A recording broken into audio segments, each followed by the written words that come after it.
And it's a ticket talking Mazda for the biggest. That's a comma and a comma and a comma. Gotta get it, get it. And it's a ticket talking Mazda for the biggest. That's a comma and a comma and a comma. Gotta get it. I'm a comma and a comma and a comma. Gotta get it, get it, get it, get it. Comma and a comma.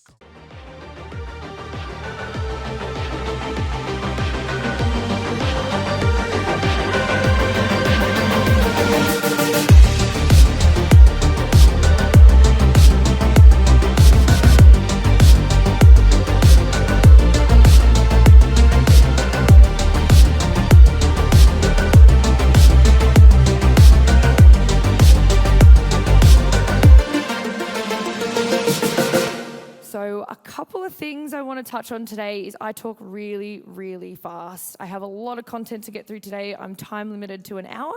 So hopefully you can keep up with me. If you're taking notes, dot points and keywords is the way to go, really. I do like to use a little bit of colourful language. I'm sorry if that upsets any of you. Sorry, not sorry. I am who I am. It is what it is. So today I'm going to be trying to talk to kind of people of all different experience levels, the owners, the solo operators, the employees. If something doesn't apply to you, we'll get back on track soon. And the last thing is here, I've got my sister over here and my lovely Peter, my lovely videographer as well, just floating around. So if they walk in front of you or something, I'm really sorry. But I'm determined to get some footage of today. Big tit energy. Big dick energy, big booty energy, WAP, whatever energy you bring in today, I'm going to bring it out of you even more so you can give that to your clients and to your business and to your career as well. Hey guys. Heaps of seats down the front if you want to keep piling in. So, who the fuck is Caitlin Menzel? I know a lot of you I've spoken to already throughout the weekend, but these are a couple of the things that are important to me in my life. I won't spend too much time on myself today, but I am an ex-hairdresser. I was a hairdresser for 15 years. I've owned a hair and beauty salon, 2 hairdressing salons and a barbershop, and for the last 5 years I haven't been on the tools, and that is because I have been coaching salon owners and small businesses from all over Australia and New Zealand. So this is what I do. I absolutely love what I do. I'm blessed to have this job and I just get to help people each and every day, and I'm very grateful to be here with all of you today, and thank you so much for coming to see me speak.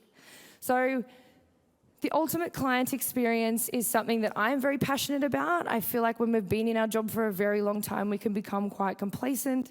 We can maybe be a bit slack with our people, with our staff, with our clients. So I want to kind of like re-fire up all that energy that we had when we were freshies and really get you thinking about how you can give your clients 110% at every visit today. So today we're going to talk about your confidence and your mindset as a hairstylist, as a hairdresser, as a barber, wherever you come from. I'm going to teach you about how to go the extra mile for your clients and how to set yourself apart from everybody else in the business and from your competitors. Guys, there's still some seats down the front if you want to come in and sneak in down here.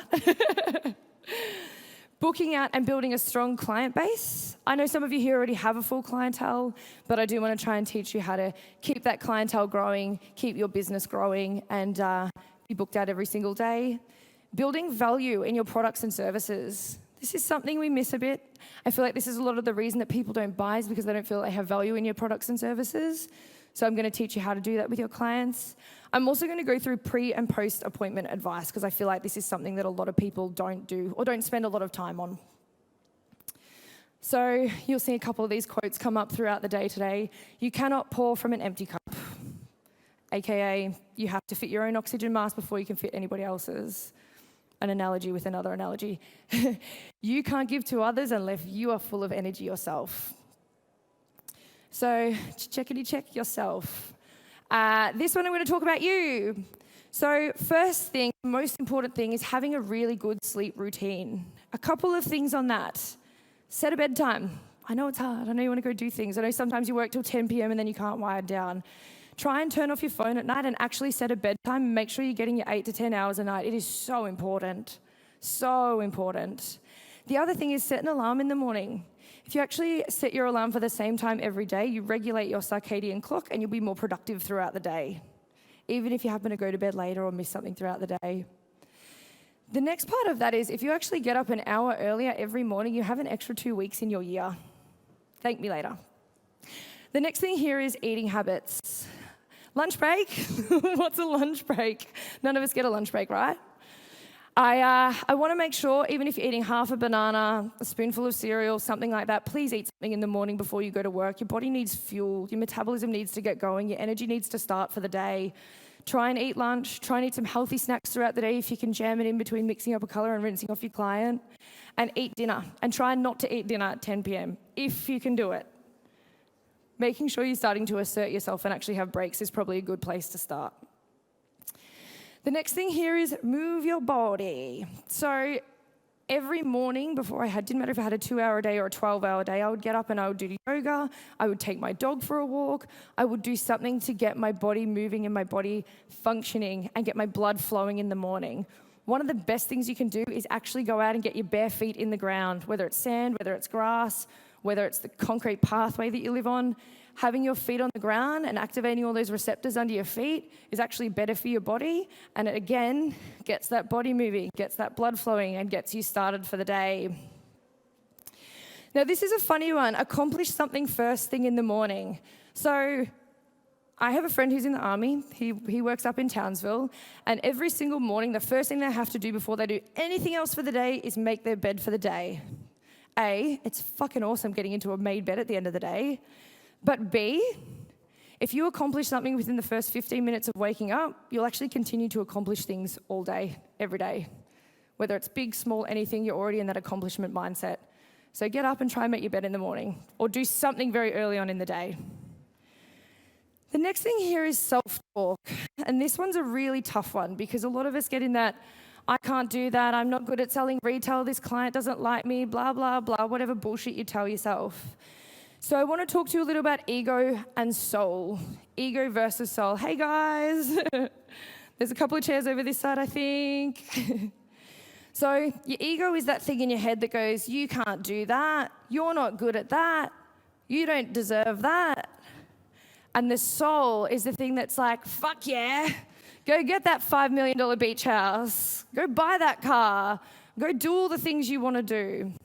So if you feel yourself getting in that negative self-talk, try and think to yourself, is this ego, is this soul?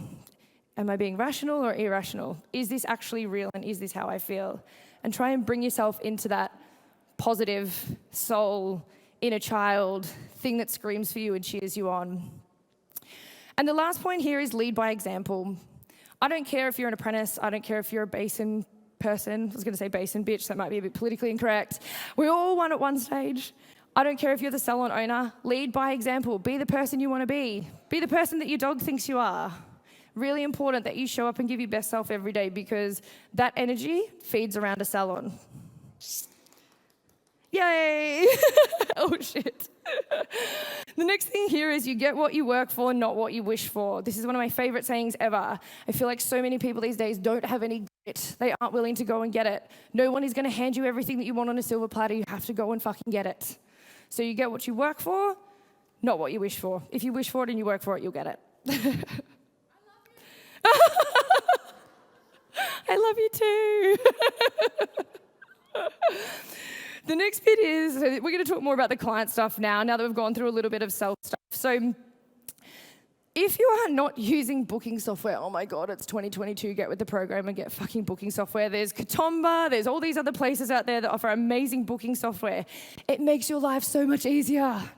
And if you've got a system that doesn't have a confirmation system where it's like yes or no and that client confirms, time to upgrade that too.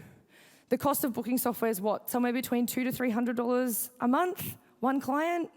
Imagine if all your clients start no-showing. It's worth a lot more than $250, right? Get yourself a smart booking system. The next thing here is booking and cancellation policies. Take deposits for your new clients, take deposits for your serial no-showers and late cancellers, and have cancellation policies in place if people disrespect you and cancel last minute or don't turn up. Follow through.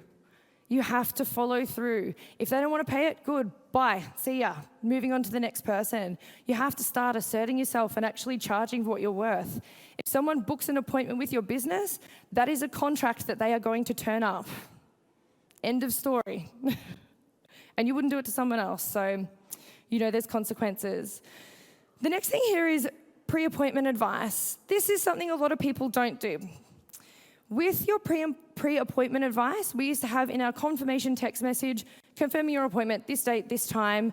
Please read this before you attend the salon. And it was a link to a landing page that had when they should be shampooing their hair before a color, because some people have this crazy idea that dirty hair is great.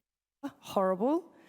It had where the parking was, where the toilets were in case somebody forgot to tell them when they came in. It had a list of all of our beverages, and it also asked if they wanted a silent appointment and encouraged them to contact us if they had any special requests before they even came in. So by the time the client actually arrives at the salon, you've prepped for the day and you're ready for them to come in and you've got everything set up. It takes a big chunk of that consultation time out. The next thing here is prep and prime. So this was something we did every day, and it's something I still do every day. Even though I don't work with salon clients now, I work with business owners. How you start your day is how usually your day will go for the day, how it will progress throughout the day. Muddling up my words. So one thing we did is we got all of our staff in 15 minutes before the start time. If some of them weren't there, that's fine. We'd huddle with the people who were there. Whoever was there would come and join in on this. The door would get locked and clients weren't allowed in the salon until we opened at 9 o'clock. And morning huddle was time to discuss what went well the day before, what didn't go well the day before, any potential appointment glitches throughout the day, like is 2 people going to be ready at the same time? Is this person booked for the wrong thing? Could we move some of these over with the apprentices to free up time with the seniors to book other clients in? All of those sorts of things. The other thing we would do is we would actually set goals and intentions for the day. The salon would have a goal. Each of my staff would have a goal. They would all have intentions. They would know exactly what they had to do, what they had to sell, what their targets were. They'd look at their KPIs and they'd be prepped and ready for the day. The next thing they would do is look at the client history. Has that client bought products recently? Okay, it's been 3 months. They're due for a new shampoo and conditioner. Having a look over the services. Okay, it's been 6 months since they've had a full head of foils. They're probably due to fill up that brown spot at the back. The next thing I want to tell you is that you're the expert. We forget this a lot of the times. Your clients are coming to you because they've got a problem. They're coming to you for your advice. They're coming to you for your skills. Remember that when you start the morning. And the last point here is the winner's mantra. And if you haven't heard this, you're going to hear it now and you're going to fucking froth it. Right? The winner's mantra is getting up in the morning and going, I am going to win today. I'm going to win. And then you actually go out and win because you've already decided that you will. Every morning before I have sales calls, I'm going to win today. I'm going to sign up that client today. And 9 times out of 10, I do. Because I've already decided it's going to happen.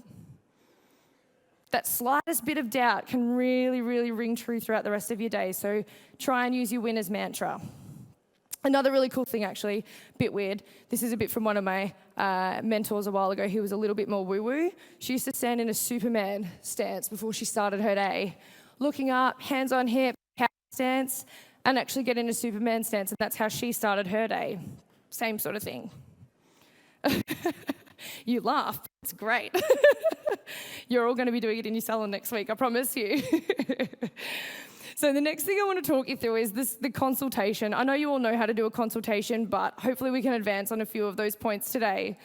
The first thing is sit face to face with your client. If your client is in a chair and you've got a big mirror in front of them and you're behind them, there's a barrier. Get a stool, sit face to face with them, be at their level, don't be over the top of them, and actually talk to them. Get to know them, build rapport with them. The next thing here is lead the conversation. Who here talks shit with their clients about bullshit that doesn't matter and it's not relevant to the hair appointment? Don't lie to me. Keep them going. I know you all talk shit. Some in the back are like, yee. So the first thing you need to do is actually lead the conversation. Before your client sits down and goes, oh my God, how's your boyfriend? How's this? What you do on the weekend? Hold on a sec, Simone. I just need to give you 5 minutes of my time and we're going to talk about your colour first.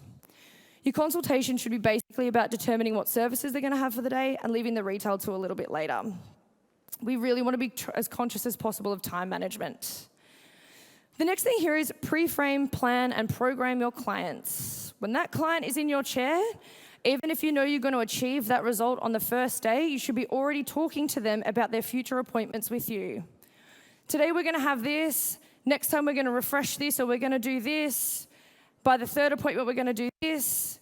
You're pre-framing them and programming them. They're already going to come back to you. If anything comes up that's product-based or anything like that, hold on to that. We'll come back to that a little bit later. The next thing is to be creative and get your clients excited. This was something I found that I had to remind my hairdressing staff of a lot, and even my barbering staff.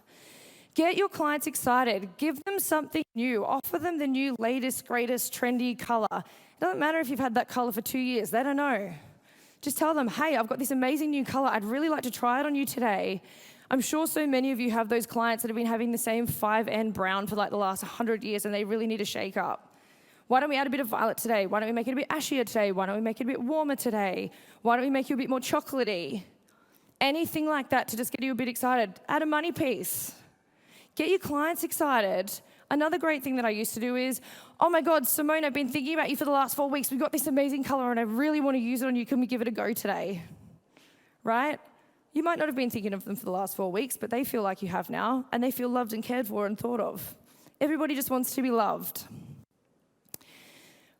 If you do get stuck with a consult or you've got that really difficult client that just like ain't giving much and you're really working for it, what do you not like is one of my favorite questions. Oh no, you can just do whatever you want. Okay, so if I cut your hair off and dyed your khaki green, you're okay with that? Try and use the negatives to convert them back into positive and actually get them talking again. Now, no colour histories is a bit of a controversial one, so I'm sorry to anyone who's like die-hard colour histories. I actually didn't believe in colour histories for my clients. I believed in reconsulting every single one of my clients like a new client every time they visited. So I felt that if we didn't have colour histories, it would actually make my staff do that. So that's what we did. We deleted them. We got rid of them. You have to reconsult like they're new. Unless that client had something very specific like an allergy or something, we would never have a colour history for a client. Our histories was used for information like, are they going on a holiday? Are they getting married?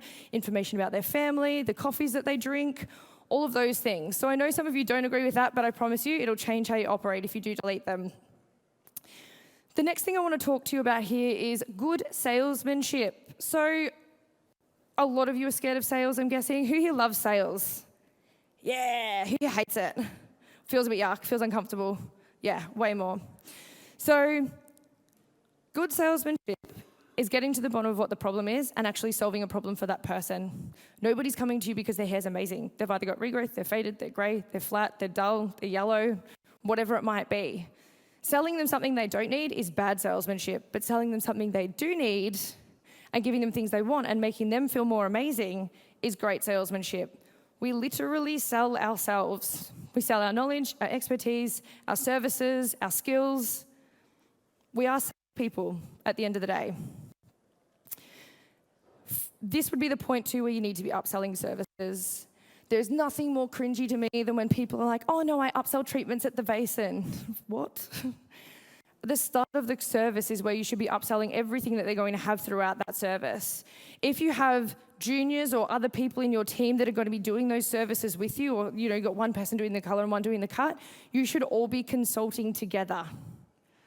If you're not, there's a problem because then you're going to have the client coming back later. They're all relaxed. They've just had a shampoo. They're about to have their haircut. So what are we doing with your haircut today? Horrible. You should already know exactly where you're taking that client from the moment they walk in the door and you sit down and have this consultation time with them. Then you go and mix up your color. So my next slide here is get balls deep. So like I said to you, every client is coming to you because they have a problem. When you have mixed up the color and that client is consulted and they're sitting in the chair and they're wrapped up and you're ready to do the color, this is the time where you need to be talking to them about the products that you're going to be giving them or that they're going to be taking home with them today. The reason you don't want to talk about products during the consult part of the service is because it's a fucking time waster. Product takes so long to consult, way longer than the color and cut does, I believe. So you're about to have your client sitting there for half an hour to 45 minutes. This is the time when you need to be talking to them and getting to the bottom of their actual problems at home. This would be the condition, the fading, struggling with styling, any of those sorts of things. So again, I need you to lead the conversation. And this is where most people go wrong. They come back to the chair and it's like, oh, so how are you? How you been? Babe, I need 2 more minutes. I just got to ask you a couple more questions, then we can talk shit. Especially with your existing clients, I find this is a big thing. And with respect to silent appointments, I know that's a very trending thing at the moment. You can still do this as it's still part of the consultation and then leave them in silence and not talk to them. So This is where you would discuss the routine of their hair. Will they get up and do their hair every day? You're not going to cut a fringe on someone who's not going to get up and style it because it will look horrible every day. So talk about routine. Do they wash their hair every day? Do they style their hair every day? How long are they willing to put into it? What tools do they have at home that they're actually using on their hair? What sort of look are they trying to achieve, and are they willing to spend the time to do that? There's no point selling someone this amazing curling iron if they're never going to use it. Again, coming back to your good and bad salesmanship.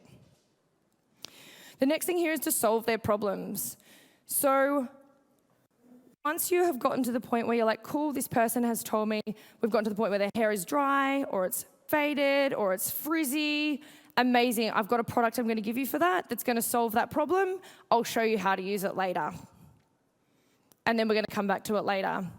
The key point with selling is to get balls deep, get to the root of the problem and try and actually solve the problem and to build value in what you're giving them. So if the client doesn't feel value in something, they're not going to buy it. If they don't feel value in your salon, in yourself, in your services, they're not going to buy from you. People forget that the client has to see what they need. I could sit any of you in front of me and tell you 10 things that I could give you that you would love and it would make your hair amazing. But if you don't think you need it, you're not going to buy it. We have a real issue with communication in our industry where we really don't try and deliver things in a way that a client understands. We know what we're talking about. We know what they need. We know all their problems and how to solve them, but we often forget to tell them all of those things. So we'll talk a little bit about building value. So the first thing here is features versus benefits. A feature is, it's vegan, it's made of avocado, it's got fucking some spiritual water from Dubai in it, whatever fancy shit it's got in it. The benefits is what it actually does. It's shiny, it helps color fade, it's going to, make your hair feel soft and easy to blow dry, it's going to repair damage, it's going to build bonds. That's the benefits. The only time a feature would become a benefit is if the client is vegan, that then becomes a benefit, or if they're into sustainable packaging, that would then become a benefit, something like that. So really important, most people don't really care about what the features are of it, they just want to know what it's going to do for them. I would say that's most things in life, not just hair products. So the next thing here is to stop telling your clients what they need. Your clients have to believe they need it too. If you just say to them, oh my God, your hair's dry, I'm going to give you this, they might not actually think their hair's dry. So then they're going, oh my God, this person's telling me my hair's dry. So try and get the client to actually work that out for themselves. And you do that by asking questions and getting to the root of their problems and getting them to talk about what their struggles are, what they want to achieve, where they feel like they're going wrong, all of those things. So going back to that, getting balls deep. I'm so classy, aren't I? The next thing is this fucking saying, it's insurance for your hair. If you're threatening a client, well, I can't guarantee your color work unless you take these products. Do you think that's positive or negative? It is literally one of the most painful sayings I've ever heard. We all know it insures their hair. We all know all these beautiful products that we have lining our shelves at the salon insure the work that we've done. But it's so threatening to say to someone, oh no, it's going to fade out. You have to take these or I just can't guarantee your color today. Awful. So please stop using that. Never oversell or practice bad salesmanship. So where I did my apprenticeship, we had a rule we had to sell 7 products to every single client or we wouldn't reach our retail targets. I worked in a very large salon for my apprenticeship right in the city centre of Geelong. I worked for 2 men who were both not from the hair industry, so they had a very strong sales background and didn't really understand that some people just don't need 7 products. Some people need 2. Some people have that beautiful glassy hair that just performs and they need shampoo, conditioner, that's it. So don't sell people things they don't need just because it's there or just because you want them to buy it. The next thing here is educate your client on how they are going to use their new products. And I'm going to go more into depth with that a little bit later. But you actually have to take the time to show the client how they're going to use it and what they're going to get out of it. As I said before, treat every client as they're new. Full consultation, every visit. I don't care if you've been seeing them for 8 years. Respect them enough to give them a full consultation and to go through everything all over again. Remember also that things are seasonal, right?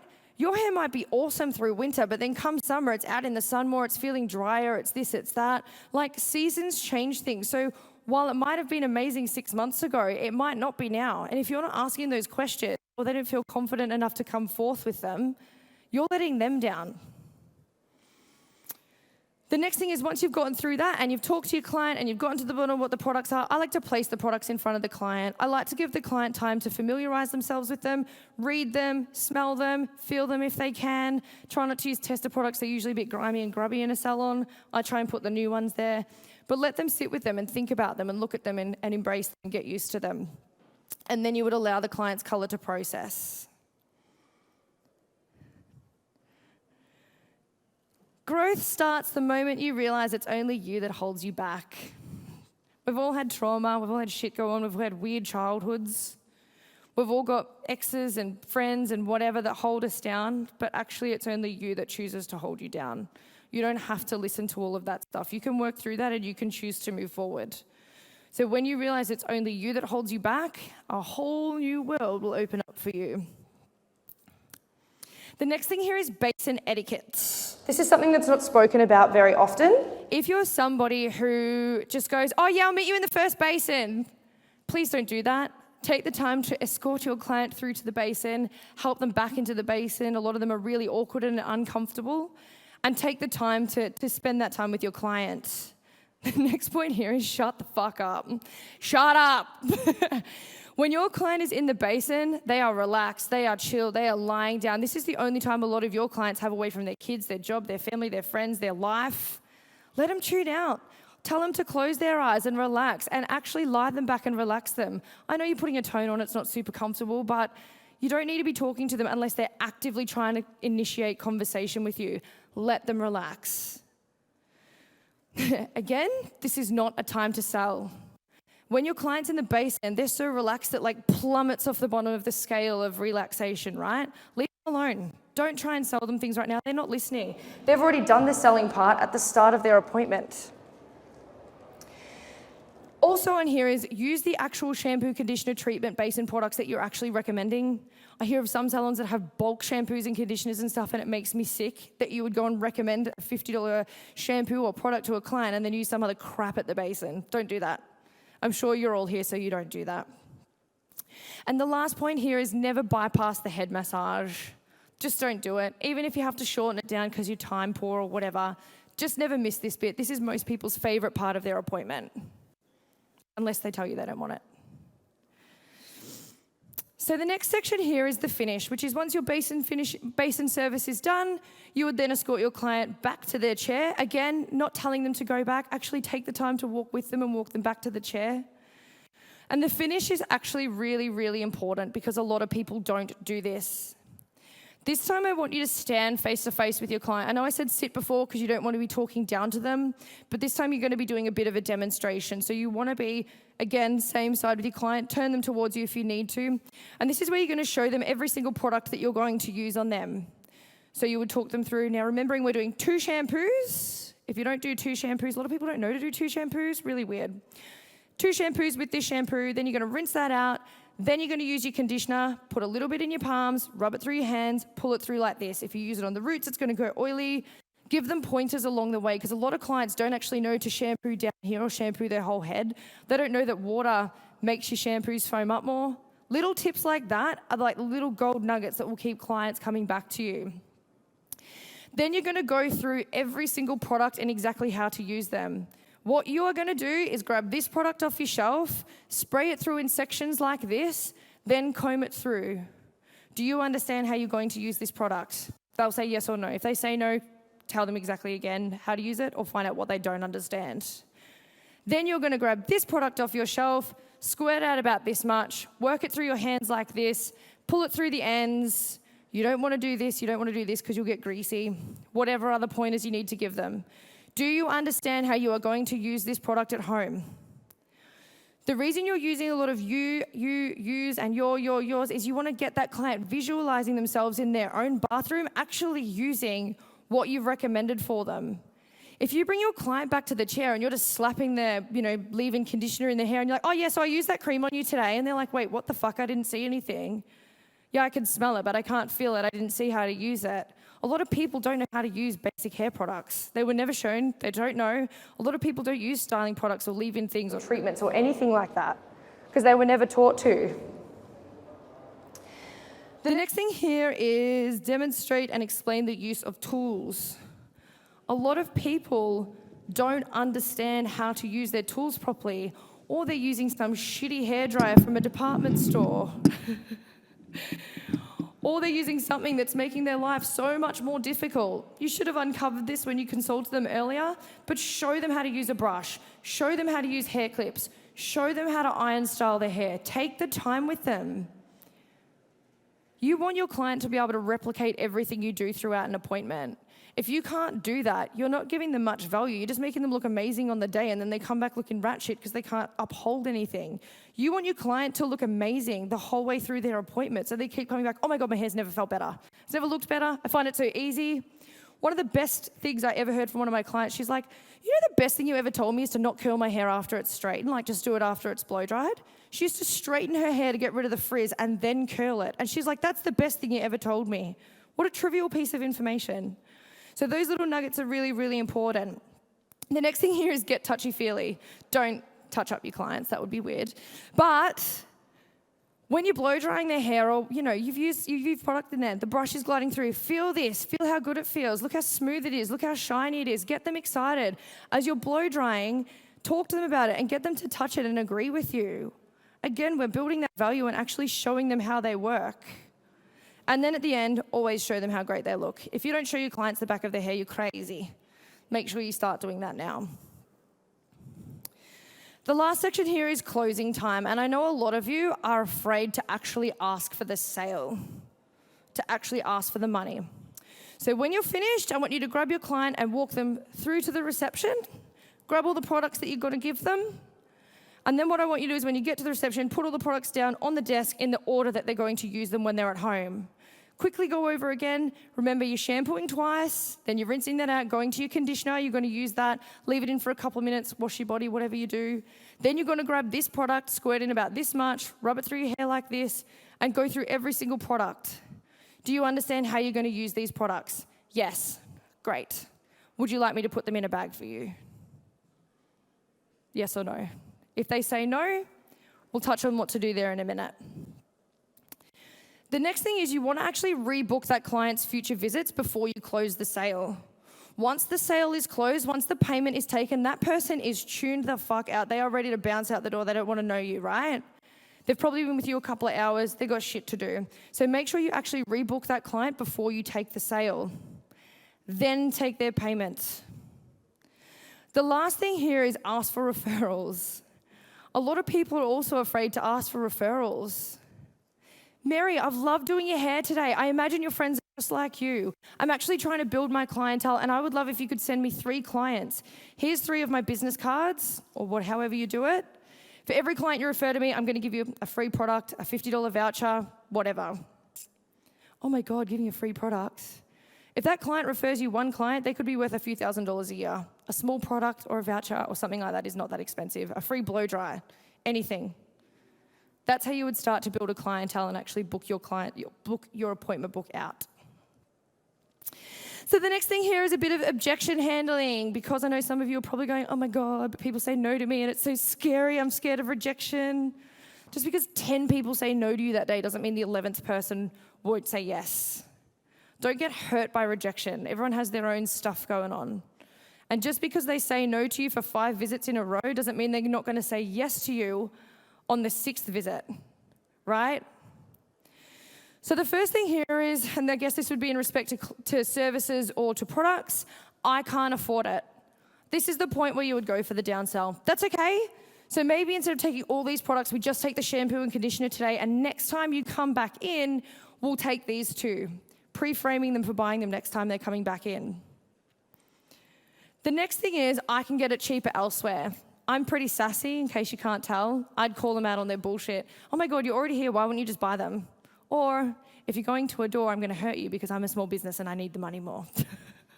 Say what you need to say. You've built that rapport with your clients. The next one is I already have heaps of products at home. This one would be a bit of a call them out on their bullshit again and remind them of their problems. That's okay. So what you're telling me is all the products that you have at home that you fucking hate that make your hair feel like shit, you're going to keep using them? Like we've just talked about this, and these are the ones that's going to fix this problem. This one's going to fix this problem. This one's going to make it easy to style. Are you sure you want to keep using the ones at home?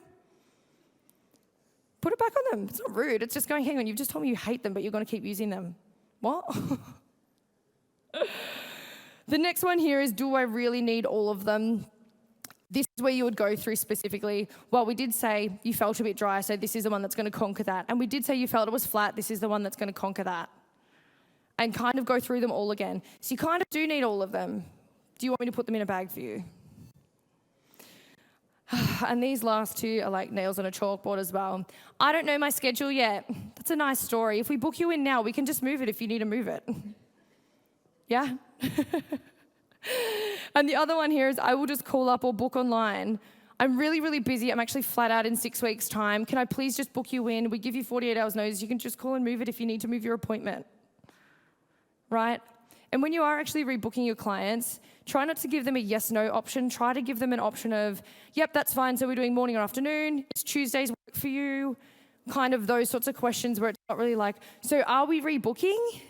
No. Oh, okay. I've got nowhere to go with that now. Yeah? The last little slide here is aftercare.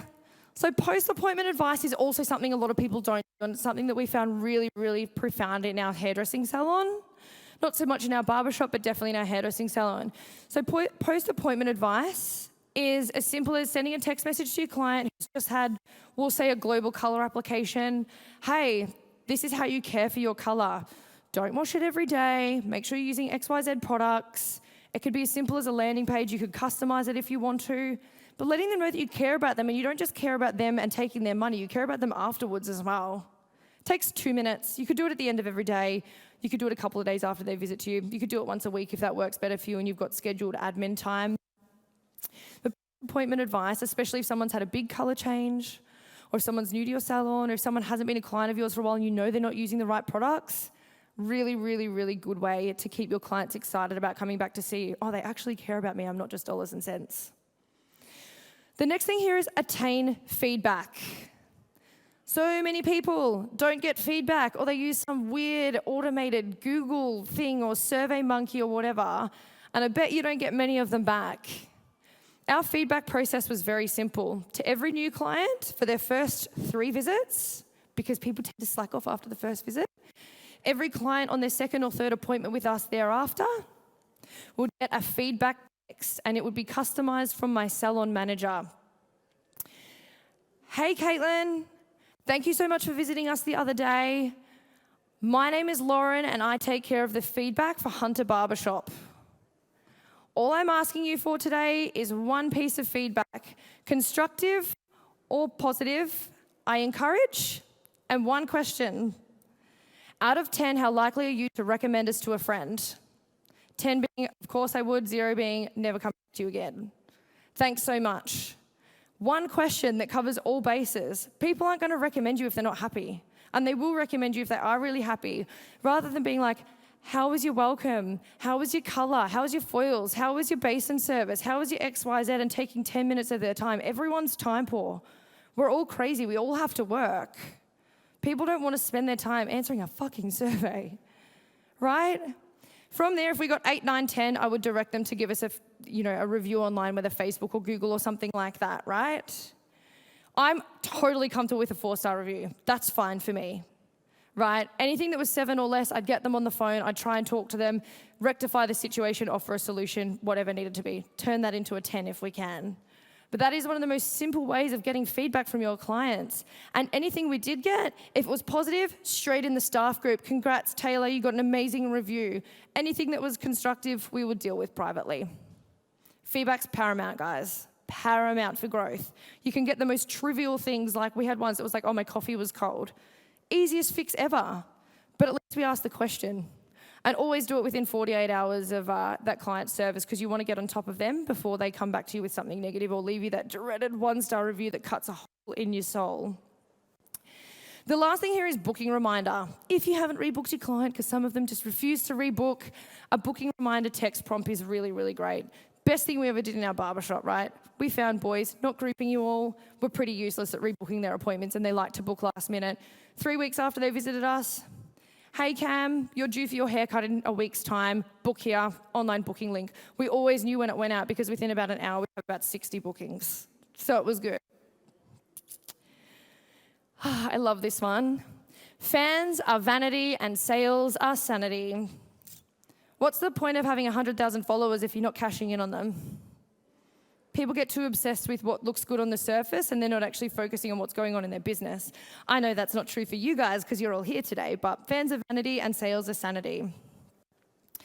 I had a client's staff member ask me this once, so why should I bother? What? Do you not care about your clients? Your clients will be looked after properly at every single visit. This also creates consistency amongst your team. If one of your stylists is off, one of them's sick, one of them's having a big, long, extended holiday, you can be confident that no matter who they see within their salon, they're following the same client experience process. If you're not inducting your new staff into your business by actually getting them to shadow and learn these procedures as well as the actual services themselves, you are crazy. You want to ensure that everyone on your team is actually following the same process and doing the same thing. Consistency, guys, so important. The next thing is you'll have a full appointment book. Nothing more frustrating than going to work and there's gaps everywhere. Worst, right? Bored. The next thing is your job will be exciting. If you keep your job exciting, your clients will be excited and they'll keep coming back to you. They won't get bored of you and move on.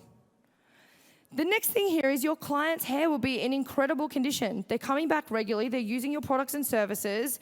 It's easy if they want a color correction or they want to make a change, and you know that it makes the service itself actually easier because their hair's better.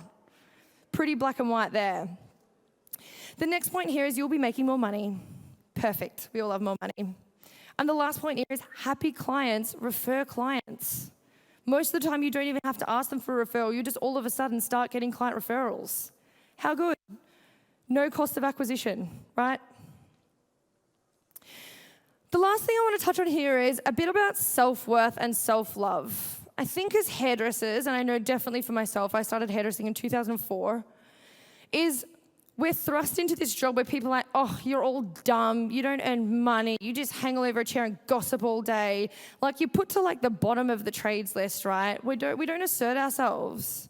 So that is why a lot of the time we don't ask for sales. We're not willing to price ourselves properly. We do it based on everyone around us rather than what we're actually worth.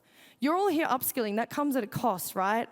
Know your fucking value. Assert yourself with your clients. Set hours. Don't work the Sunday nights if you don't want to work the Sunday nights. You are better than that. Your clients don't work overtime if they don't want to, so why should you have to do it for them? It's not about not looking after people. It's about asserting yourself as a person, as a human who has a life. And as a tradesperson and a professional that has a job that is separate to their life. Discounting attracts discount clients. We've all run that ad where we thought, oh, we just need to fill a few seats. And then you get all these crappy discount clients that don't spend any money and they basically try and bargain you the whole way through the appointment. And then they'll never rebook with you again because they're waiting for that discount post to come up again. No deal. Not things that I want in my business. The next part here is don't cheapen yourself. Provide cheaper options. You don't want to pay my prices? Go to Just Cuts. Go to the salon down the road.